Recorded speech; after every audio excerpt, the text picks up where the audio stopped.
Price Lord. கர்த்தருடைய நாமம் மகிமைப்படுவதாக. இந்த காலை வேளையிலும் இந்த யூடியூப் மூலமாக கர்த்தருடைய வார்த்தையை பகிர்ந்து கொள்வதிலே மிகுந்த மகிழ்ச்சி அடைகிறேன். இந்த காலை வேளையிலும் கூட நான் மார்னிங் டிவோஷன் உள்ள போறதுக்கு முன்னாடி ஒரு கேள்வி கேட்க விரும்புகிறேன். Do you love God? நீங்கள் கடவுளை நேசிக்கிறீர்களா?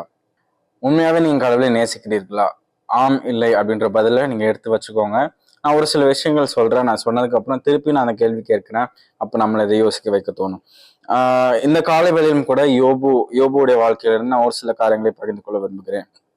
யோபுவோட ஸ்டோரி நம்ம எல்லாருக்குமே தெரியும். அநேக விஷயங்கள் இருந்தது. அப்புறம் எல்லாமே ஒரு நாள் விட்டு போயிடுச்சு. அப்புறம் திருப்பி அவனுடைய உண்மை அந்த உண்மையை பார்த்து கர்த்தர் மறுபடியும் எல்லாத்தையுமே திருப்பி கொடுத்தாரு. யோபுடைய வாழ்க்கையிலே அவருக்கான இருந்த சொத்துக்கள் அப்படின்னு பார்த்தோம்னா நம்ம பைபிள்ல பார்க்க முடியும். யோபு 1வது அதிகாரம் 3வது வசனம். அவனுக்கு 7000 ஆடுகளும் 3000 ஒட்டகங்களும் 500 ஏர் மாடுகளும் 500 கழுதைகளும் ஆகிய மிருக ஜீவன்கள் இருந்ததுமன்றி திரளான பணிவிடைக்காரரும் இருந்தார்கள். அதனால் அந்த மனுஷன் கிழக்கத்தி புத்திரர் எல்லாரிலும் பெரியவனாயிருந்தான். ஸோ அவருக்கு அநேக சொத்துக்கள் இருந்தது. சரியா? அவ்வளோ ஏர் மாடுகள், கழுதைகள், ஒட்டகங்கள், நிறைய எல்லாம் ஆயிரக்கணக்கான விலங்குகள் அவர்கிட்ட இருந்துச்சு. நான் சும்மா ஒரு கால்குலேஷன் போட்டு பார்த்தேன். நம்ம இன்னைக்கு ரேட்டுக்கு அவருக்கு இருந்ததானா அந்த சொத்துக்கள் எல்லாத்தையுமே நம்ம இன்னைக்கு ரேட்டுக்கு போட்டு பார்த்தோம்னா 44.1 கோடி. ஸோ அவ்வளோ சொத்து அவருக்கு இருந்தது. சரியா? அவ்வளோ சொத்து இருந்தது. நான் இது 7000 ஆடுகள், 3000 ஒட்டகங்கள், இதுக்கு மட்டும் தான் நான் அந்த அனிமல்ஸ்க்கு மட்டும் தான் நான் போட்டிருக்கேன். ஸோ அதெல்லாம் பராமரிக்கணும்னா அதுக்கு தனியா இடம் வேணும். யோபுக்கும் தனியா ஒரு வீடு இருந்திருக்கும். ஸோ அவருக்கு நிறைய வேலைக்காரர்கள் இருந்திருப்பாங்க. பணிவிடைக்காரர்கள் நம்ம பார்க்கிறோம். பணிவிடைக்காரர்கள் அநேகர் இருந்தார்கள். ஸோ அப்படி இப்படின்னு பார்க்கும்போது அவருடைய சொத்து கண்டிப்பா 50 கோடி. இன்னைக்கு ரேட்டுக்கு 50 கோடி அப்படின்ற அதுக்கு மேலேயும் போயிருக்கும், தாண்டி போயிருக்கும். ஸோ அவ்வளோ சொத்துக்கள் இருந்தாலும் அவர் கொடுத்ததான முன்னுரிமை தேவனுக்கு மட்டும்தான் அவர் முன்னுரிமை கொடுத்தார். தேவனுக்கு உண்மையா இருந்தார், தேவனை நேசித்தார். அவருக்கான எல்லாமே எல்லாம் இந்த 50 கோடியும் ஒரே நாள்ல டக்குன்னு அவரை விட்டு போயிடுது. நீங்க யோசிச்சு பாருங்க. நீங்க ஆசையா ஒரு வண்டி வாங்குறீங்க, கார் வாங்குறீங்கன்னு வச்சுக்கோங்க. ஒரு கார் வாங்குறீங்கன்னு வச்சுக்கோங்க. ஒரு 4 லட்ச ரூபாய் 5 லட்ச ரூபாய் கொடுத்து ஒரு சின்ன கார் வாங்குறீங்க.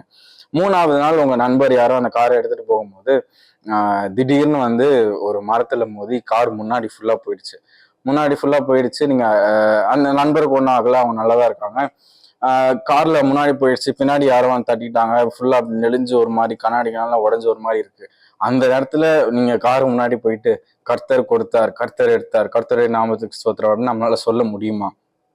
உண்மையா நீங்க யோசிச்சு பாருங்க, சொல்ல முடியுமா? ஆனா யோபு சொன்னாரு, இந்த எல்லா சொத்துக்கள் மட்டும் கிடையாது, தன்னோட பிள்ளைகளும் மரித்து போனாங்க. 10 பிள்ளைகளும், 7 ஆண் பிள்ளைகள், 3 பெண் பிள்ளைகள். அவங்க எல்லாமே மரித்து போனாங்க. எல்லாம் மரித்து போனதுக்கு அப்புறமா, எல்லாமே விட்டு போனதுக்கு அப்புறமா அவரோட உடல்ல அவ்வளோ வியாதி வந்தது. அவரால் ஒரு இதுல சொல்லும் போது அவரால் உட்கார கூட முடியாம அந்த அளவுக்கு அந்த வியாதி, அந்த நோய், அந்த பெயின் ரொம்ப அதிகமா இருக்கும். ஸோ அவ்வளோ இருக்கும் போதும் அவர் சொன்னதான வார்த்தை என்னன்னா, கர்த்தர் கொடுத்தார், கர்த்தர் எடுத்தார், கர்த்தருடைய நாமத்துக்கு ஸ்தோத்திரம். ஸோ அந்த அளவுக்கு அவர் கடவுளை நேசிச்சாரு. அந்த அளவுக்கு கடவுளை உண்மையா இருந்தாரு. யோபு புஸ்தகத்துல நம்ம ஃபுல்லா பார்க்கும்போது ஒரு சின்ன விஷயத்துல கூட கடவுளை மறுதளிக்கல. ஸோ இன்னும் கொஞ்சம் நம்ம யோபுடைய வாழ்க்கையில டீட்டெயிலா பார்த்தோம்னா, யோபு அவரு நான் கடவுளுக்கு பயப்படுறேன் அப்படின்றது அவரு பிரிட்டன் பண்ணல. நம்ம அதை எங்க பாக்குறோம் அப்படின்னா, யோபு 31வது அதிகாரம் 33வது வசனம் நான் வாசிக்கிறேன், கேளுங்க. நான் ஆதாமை போல என் மீறுதல்களை மூடி என் அக்கிரமத்தை என் மடியில் ஒளித்து வைத்தேனோ. அவர் பொய்யா நான் கடவுளுக்கு பயப்படுறேன் அப்படின்னு பொய்யா அவர் சொல்லல. நிஜமாவே அவர் கடவுளுக்கு பயந்தார் அப்படின்றத நம்ம இந்த வசனத்துல பார்க்கிறோம். அப்புறம் இன்னொரு எனக்கு ரொம்ப பிடிச்ச ஒரு பேசேஜ், யோபு 31வது அதிகாரம் 7-10வது வசனம்.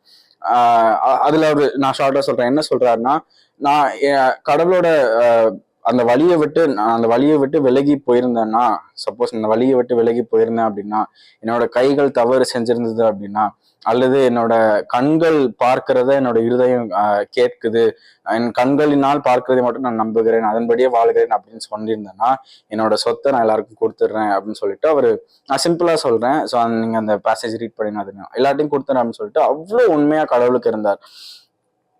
அவ்வளவு உண்மையா இருந்தாரு. அவ்வளவு உண்மையா இருந்தும் எல்லாம் போனதுக்கு அப்புறமா அந்த சொன்ன வார்த்தையை நான் திருப்பி சொல்லுகிறேன். கர்த்தர் கொடுத்தார், கர்த்தர் எடுத்தார், கர்த்தரின் நாமத்துக்கு ஸ்தோத்திரம்.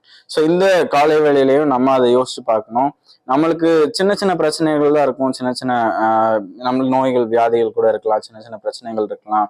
வேலை பார்க்கிற இடத்துலயோ அல்லது நம்ம படிக்க செல்கிற இடத்துலயோ அநேக காரியங்கள் நம்மளை ஆஹ் சுத்தி ஒரு மாதிரி இரிட்டேட்டிங்கா இருக்கலாம். அந்த நேரத்துலயும் நம்ம நம்ம நிஜமாவே கர்த்தரை நம்புகிறோமா, கர்த்தருக்கு உண்மையா இருக்கோமா, அவரை நேசிக்கிறோமா, தேவன் தான் அனுமதித்தார் என்று நம்ம நம்புகிறோமா.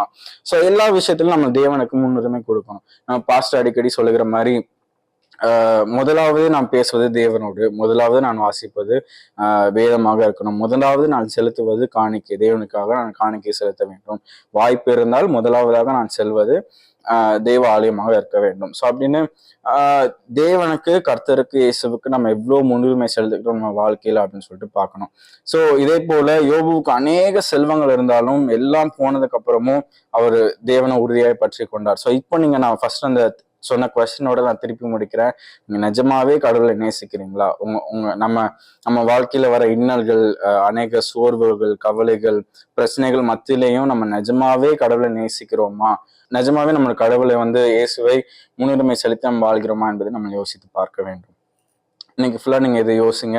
இன்னையில இருந்து நீங்க ப்ராக்டிஸ் பண்ண ஆரம்பிங்க. எந்த விஷயத்தை எடுத்தாலும் நான் தேவனுக்கு முன்னுரிமை கொடுப்பேன் என்று ஒரு தீர்மானம் எடுங்க. ஜெபிப்போம்.